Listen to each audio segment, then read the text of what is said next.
নিদারুণ যন্ত্রণা, মাথা ব্যথা নিয়ে কাঁদে রুহি। তার মা গিয়েছে বাসার বাইরে। অবশ্য কাছে থাকলেও তেমন কোনো ফলশ্রুতি হয় না।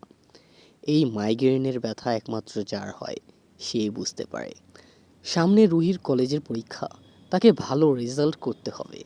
এদিকে তার শরীরে 103 ডিগ্রি জ্বর নিয়ে সে বই খুলে বসে। এমন সময় তার বাবা তাকে কল দেয় আর দিন দিন শুকিয়ে যাওয়ার জন্য বোঝায়। সবাই শুধু বোঝাতে ব্যস্ত থাকলেও কেউ বুঝতে চায় না তাকে।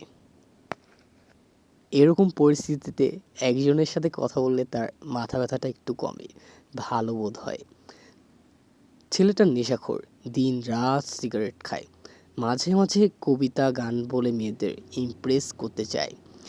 এই ধরনের ছেলেদের কেউ পছন্দ করে না, বাট রুহির বেশ লাগে ছেলেটাকে।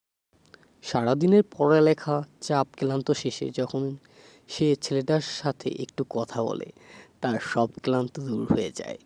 ছেলেটাকে সে বুঝতে চায়, তবে কখনো বুঝতে পারে না।